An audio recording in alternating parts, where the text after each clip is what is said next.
Boa noite. Boa e santa noite a todos vocês. Como o irmão disse, meu nome é Wellington e eu sou da paróquia São Sebastião, do Padre Ailton, lá no Jardim Mitsutani.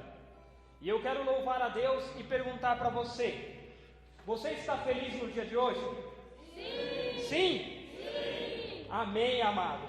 Porque São Joaquim e Santa Ana revela a beata Ana Catarina Emérita que a cada momento de oração que eles viviam, eles que passaram por tribulações, eles que foram chamados de amaldiçoados, porque Ana passou um grande período da sua vida estéril, mas eles iam viver um momento de oração, e quando eles voltavam desse momento de oração, eles voltavam como uma criança, totalmente transfigurados, cheios de alegria, repletos de alegria.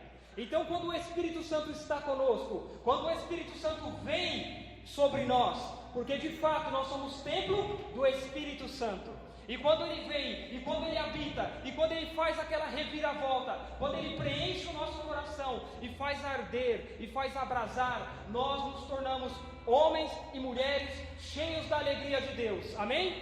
Amém. Irmãos e irmãs, eu convido vocês hoje a dar a mão ao glorioso patrono da igreja, São José, e a outra mão eu peço que você estenda a bem-aventurada Virgem Maria, porque no dia de hoje nós só vamos caminhar assim, ou melhor, a partir do dia de hoje nós só vamos caminhar assim, com uma mão dada ao glorioso patrono São José e com a outra mão dada à Santíssima Virgem Maria. Por quê? Porque assim o Senhor confiou, porque assim o Senhor colocou no coração da sua igreja, para que o patrono São José, aquele escolhido pelo Senhor para cuidar dos seus dois maiores tesouros, sabe quais são?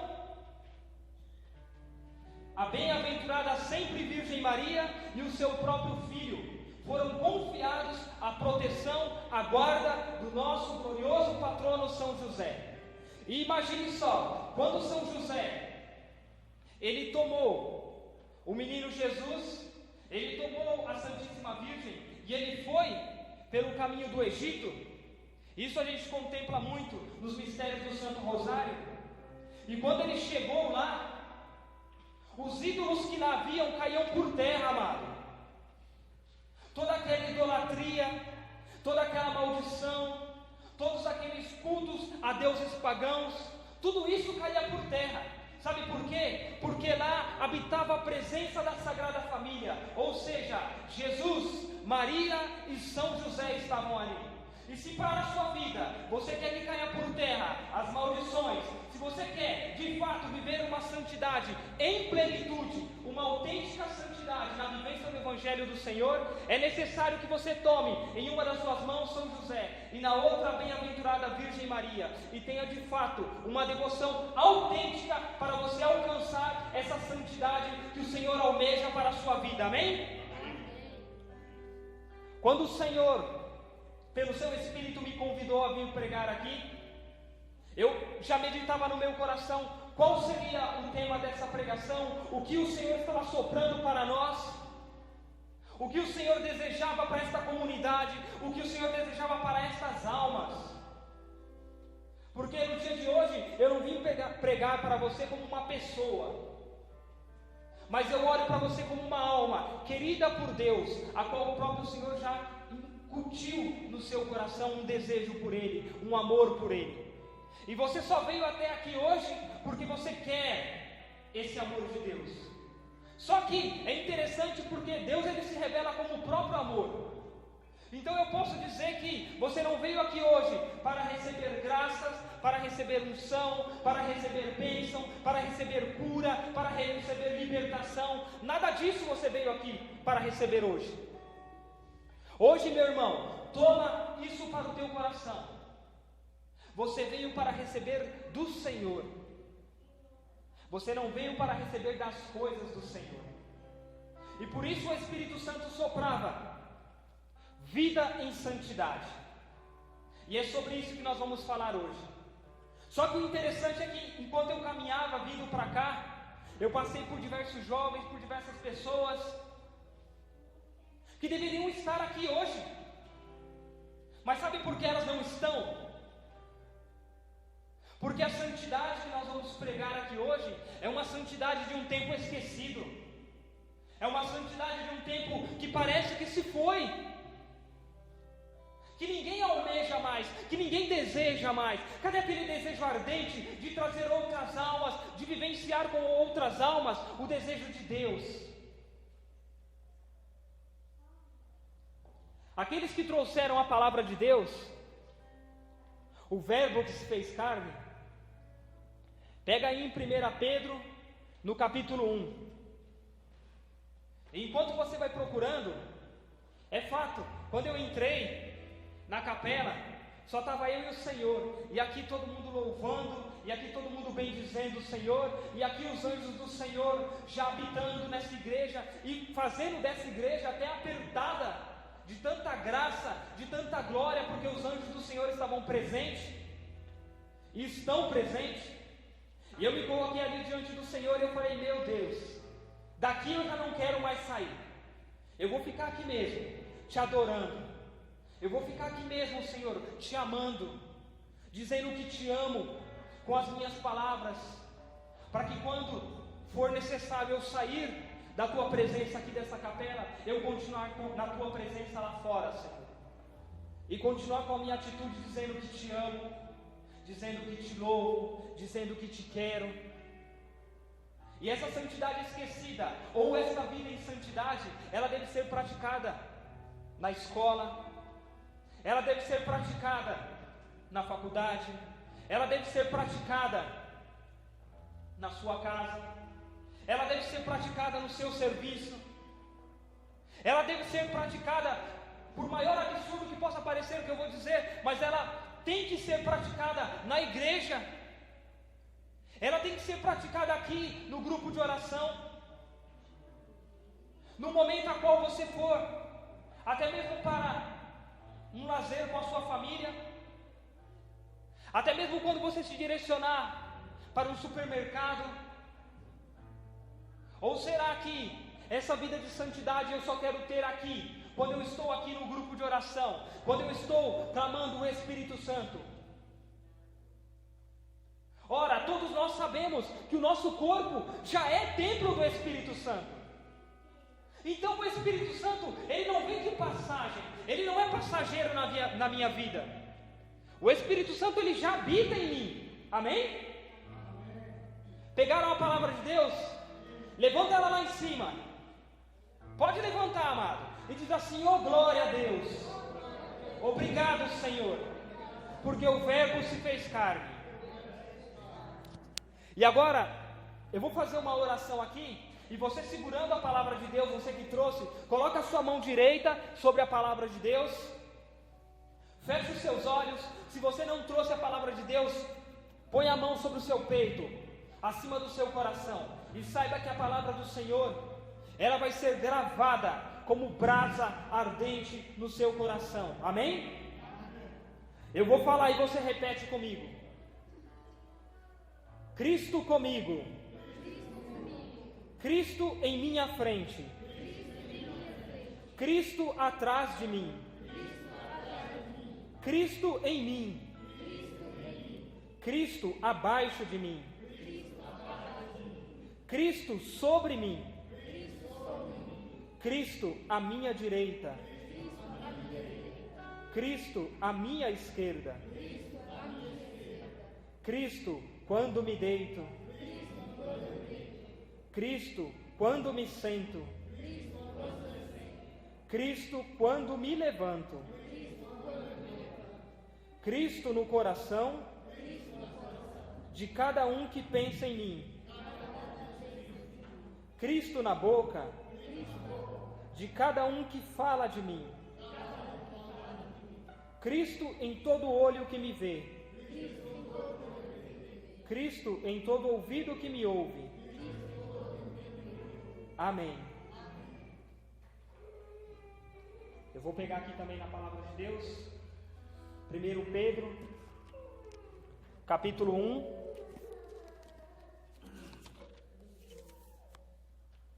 versículo do 16 do 13, ao 16. Por isso, estejam de espírito pronto para agir. Sejam sóbrios e ponham toda a esperança na graça que será trazida a vocês, quando Jesus Cristo se manifestar. Como filhos obedientes, não devem mais viver como antes, quando ainda eram ignorantes e se deixavam guiar pelas paixões. Pelo contrário, assim como é santo o Deus que os chamou, também vocês tornem-se santos em todo o comportamento, porque a Escritura diz: sejam santos, porque eu sou santo. Amém? Irmão, há um caminho para se chegar à santidade, para se viver a santidade. E o Catecismo da Igreja Católica, no seu parágrafo 2559, ele diz o seguinte: de onde falamos nós a rezar? Das alturas de nosso orgulho e vontade própria, ou das profundezas de um coração humilde e contrito? Faça dessa pregação uma reflexão. De onde fala você quando você vai orar? Será que você fecha os seus olhos, interioriza, olhando para dentro de si, e permite que seja o Espírito Santo de Deus a te ensinar a orar, a te instruir? Ele diz mais, o Catecismo, ele diz que a humildade, ela é o fundamento da oração. A humildade é o fundamento da oração. E para viver essa vida em santidade, é necessário uma vida de oração, mas uma vida de oração autêntica. Para se viver a palavra de Deus, para se ler a palavra de Deus, ela só deve ser lida com o mesmo espírito a qual ela foi inscrita. E muitas vezes, pela correria do dia a dia, de fato nós não tiramos um momento para orar. E nós somos cristãos que somos, nós não devemos orar de qualquer jeito. Nós olhamos para a vida dos santos, São Felipe Neri, São Padre Pio, São Policarpo de Esmirna. São Policarpo, quando se colocava em oração, vou até relatar o momento do martírio dele. Soldados chegaram até a casa dele, ele se ajoelhou, sabia que ia ser preso porque o Senhor havia falado com ele em sonho. Então ele pegou e se ajoelhou e disse: por favor, esperem que eu ore pelo menos um instante antes de vocês me levarem, porque ele já era um homem de idade, já era um senhor de idade. Só que quando esse homem se colocou em oração, ele passou mais ou menos 2 horas em oração, sem que os soldados pudessem tocar nele. E muitas vezes no dia de hoje, como nós fazemos? Nós chegamos, fazemos um sinal da cruz de qualquer jeito, não traçamos o sinal da cruz, que é o momento principal, é o momento primordial. Porque quando você traça o sinal da cruz sobre o seu corpo, com piedade, com devoção, sabendo o que você está fazendo, muralhas caem por terra. É como quando a Sagrada Família chegou no Egito, os ídolos que haviam naquele local se rompiam, desmoronavam, e as pessoas que habitavam ali ficavam boquiabertas, ficavam temerosas a Deus. Será se para a sua vida você não quer isso? Será que isso já acontece na sua vida? Ou será que está anos-luz de distância para se alcançar isso? Porque quando nós traçamos o sinal da cruz, nós dizemos, em nome do Pai, Ele que é Criador de todas as coisas, Ele que te criou, Ele que te fez, Ele que incutiu no seu coração um desejo por Ele. E aí nós continuamos, em nome do Filho. Quem é o Filho? É o Redentor, é o Salvador, é aquele que pagou um alto preço por você. Ele pagou um alto preço por você, pela sua salvação. E o Espírito Santo. Quem é o Espírito Santo? Senão a terceira pessoa da Santíssima Trindade. Quando você traça o sinal da cruz, irmão, você já está professando a sua fé ali. Você já está indo contra toda idolatria, contra toda ideologia mundana. Você já está indo contra toda forma de devoção fraca, eu posso dizer assim, frívola. Porque o Espírito Santo, ele habita em você. Você é templo dele. Você é amado de Deus por isso. Você é querido de Deus por isso. Você já pensa comigo. Se você não pensou, pensa agora comigo. Lá no Antigo Testamento, os homens de Deus, os profetas, eles recebiam da palavra de Deus, eles recebiam inspiração de Deus. Mas chegou no nosso tempo, a sua vida, ela é uma continuidade de Atos dos Apóstolos. Não parou ali, Atos dos Apóstolos não acabou ali. Por quê? Porque os apóstolos continuam propagando o Evangelho do Senhor. Porque é uma sucessão apostólica, é a riqueza da nossa igreja.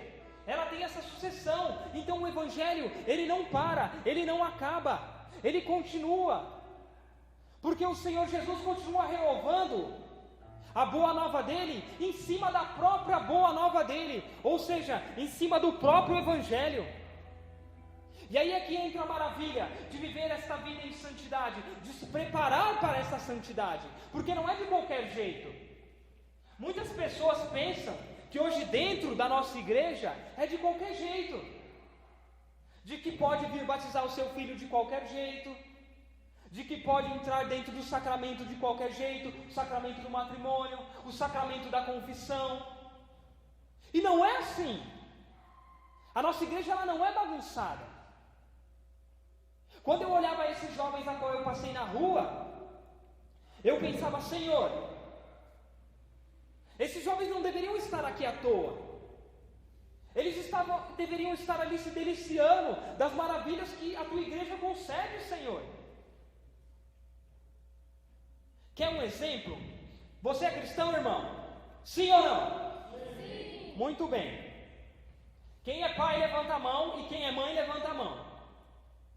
Amém, temos bastante.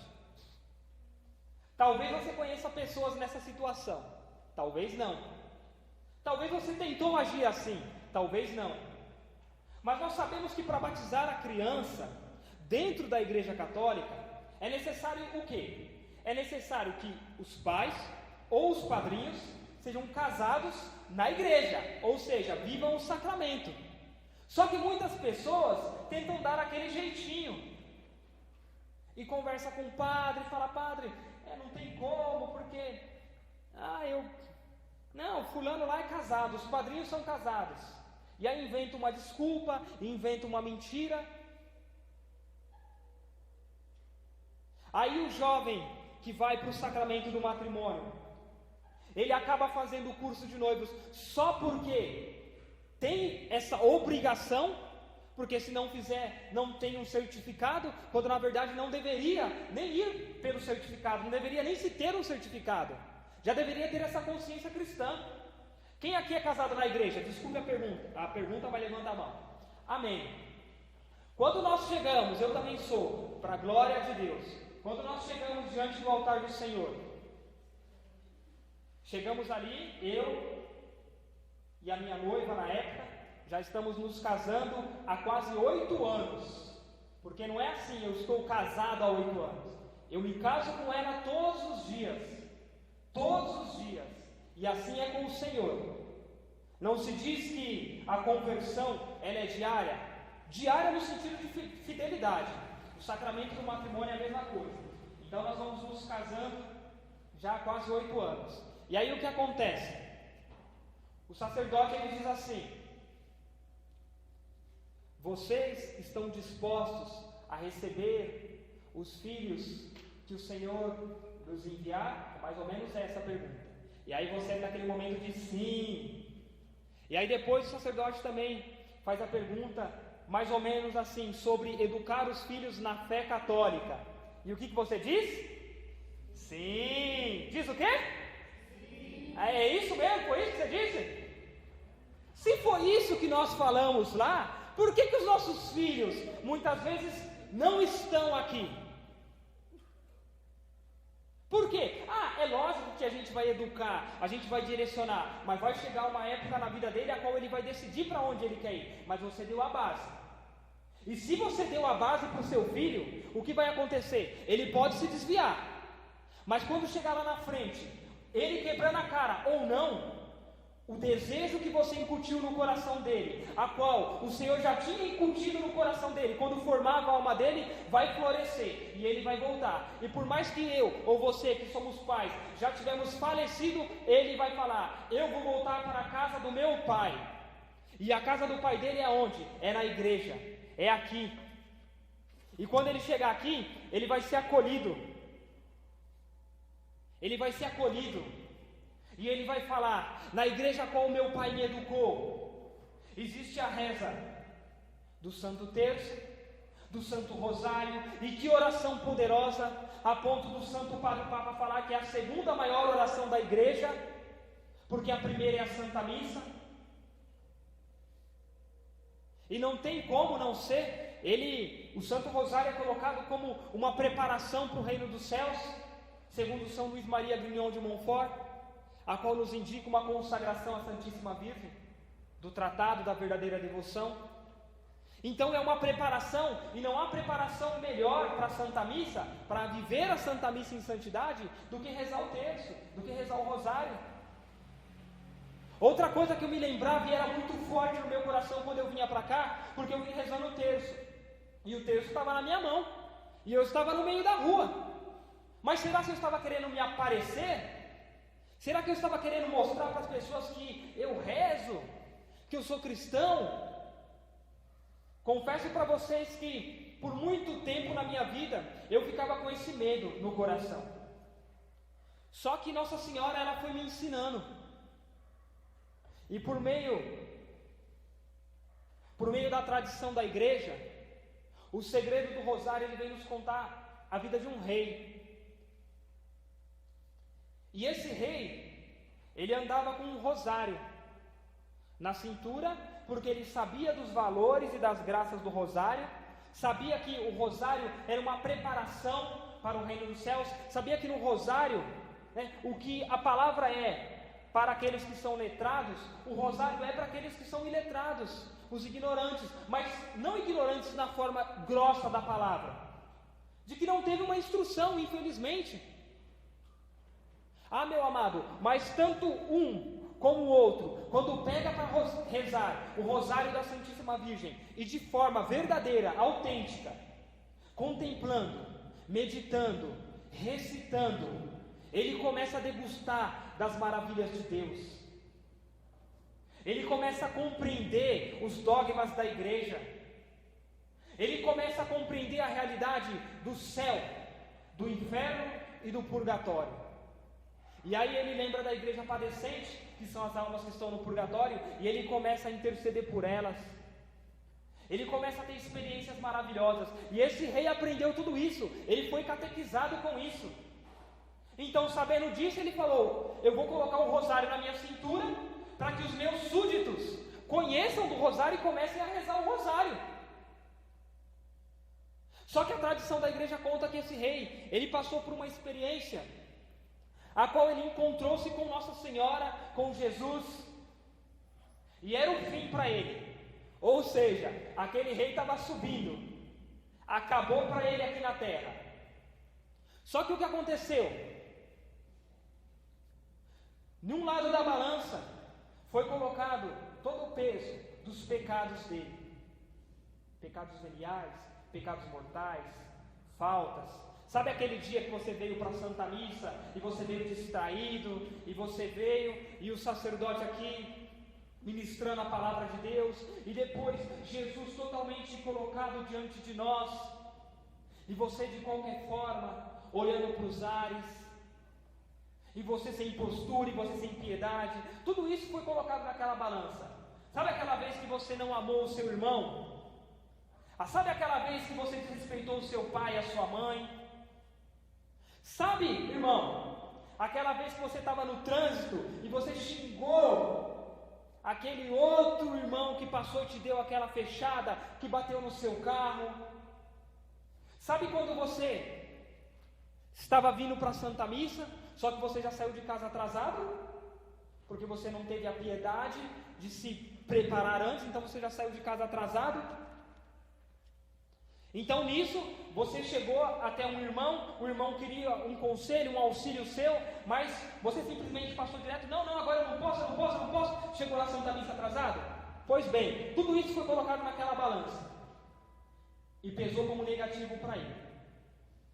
Mas aí, veio a Santíssima Virgem com São Miguel Arcanjo, e colocou todos os rosários que aquelas pessoas tinham rezado por conta do testemunho daquele rei. E não teve outro. A balança despencou para o lado em santidade. E aquele rei, ele teve uma oportunidade, segundo a tradição da igreja, de voltar. E você não sabe como aquele homem foi zeloso. E não só pedir para que outros rezassem, mas para que ele rezasse também o rosário da Santíssima Virgem. E a santidade que nós nos esquecemos é justamente essa. É das coisas que a igreja sempre pregou. A igreja sempre pregou o jejum. A igreja sempre pregou a penitência, a mortificação, o jejum eucarístico. A igreja sempre pregou a vigília. E como é maravilhoso quando na virada do ano, posso testemunhar, eu e minha esposa chamamos alguns amigos e falamos, vamos viver uma vigília. Porque muitas pessoas vão para a Canção Nova, muitas pessoas vão para Aparecida, e vão para a casa de fulano, e vão para a casa de ciclano, e vão viver isso, e vão viver aquilo, mas nós que não iríamos para lugar nenhum, nós falamos, vamos viver aqui a nossa vigília. E como foi maravilhoso, como o Senhor falou conosco, falou para a nossa vida, e nós intercedemos por almas. A santidade de um tempo esquecido é quando nós jovens, posso dizer nós jovens, porque na minha época de juventude foi assim, hoje eu estou com 30 anos, eu me converti com mais ou menos 19 anos, mas eu tinha irmãos de 14 anos, eu tinha irmãos de 15, de 17 anos, e nós rodávamos esse Capão Redondo, rezando nas casas. Aonde você vê isso no dia de hoje? Cadê aquela juventude fervorosa? Cadê aquelas senhoras, homens e mulheres de Deus que vêm para a igreja e faz a diferença? Não vem só para esquentar um banco, não vem só para escutar, pelo contrário, ele vem se encontrar com Deus e fala, Senhor, agora eu vou te levar. Senhor, agora eu vou meditar esse rosário na minha casa. Senhor, agora eu vou pegar essa pregação, sabe o que eu vou fazer com ela? Eu vou me deliciar dessa pregação. E como que eu vou me deliciar? Eu vou pegar a palavra de Deus, eu vou pegar essa leitura que foi lida, eu vou colocar ela na minha vida, e eu vou trabalhar ela para outras almas, Senhor. E é por isso que eu disse no início da pregação que você não pode fazer sozinho. Sabe por quê? Porque não houve maior homem em santidade aqui na terra. Não houve maior homem em santidade aqui na terra do que São José. Ou seja, primeiro a Cristo, primeiro a Deus, depois o amor à Santíssima Virgem, mas depois dela não tem outro, é São José. E ele vai te ensinar a viver, ele vai ensinar você a fazer, sabe o quê? O que eu estou fazendo na minha casa. Vamos tirar esse dia e vamos fazer um dia sem televisão. É uma experiência de oração, porque o catecismo da Igreja Católica ele ensina, nós não oramos de qualquer jeito, mas nós tiramos um momento para a oração. E a palavra de Deus ela coloca isso se você quer viver a santidade. É uma vida nova. Muitas vezes a idolatria da sua vida está na televisão, está no videogame, está num jogo de futebol, está numa novela, está num seriado. E por aí vai, está em você mesmo. Está na leitura de tantos e tantos livros, quando a palavra de Deus fica de lado. Você tem tempo para fazer tantas coisas, mas para o Senhor acaba não tendo tempo. Quando na verdade o tempo principal é para o Senhor, as outras coisas é que sobram. Não vamos inverter os valores, as outras coisas é que sobram. Só que a televisão, ela tem sido, hoje em dia, um grande anticristo. Mas eu não posso mais assistir. Calma, irmão. Prudência em tudo. Prudência, modéstia, temperança em tudo. E nós só não temos porque nós esquecemos disso. Nós esquecemos das virtudes teologais, fé, esperança, caridade. Nós esquecemos dos mandamentos da lei de Deus. Nós nos esquecemos dos 5 mandamentos da igreja. Nós acabamos nos esquecendo de tudo. Por quê? A televisão, ela tem nos catequizado, né? E aí ela vai colocando na gente uma mornidão. Não só a televisão. Hoje em dia, a internet. Hoje em dia, o WhatsApp, o Facebook. E toda essa tecnologia, ela vem tirando o nosso tempo do Senhor. E aí você fica lá. Eu vou evangelizar pelo WhatsApp. E só no WhatsApp, só no WhatsApp, só no WhatsApp, só no WhatsApp. E o seu momento de oração? E é só postagem no Facebook, só postagem. E o seu momento de oração? Eu lembro que uma vez o irmão falou assim: eu me coloquei em oração diante de Deus, e o Senhor mostrou para mim que eu estava idolatrando as coisas dele. Mas como assim? Vou explicar. Eu gosto muito de leitura. Eu leio muito sobre a vida dos santos. Só que a leitura da vida dos santos não pode estar acima do meu Senhor. Eu amo muito meu filho, eu quero muito a minha filha. Eu tenho uma filha de 6 anos, eu a amo muito, mas eu não posso colocar a minha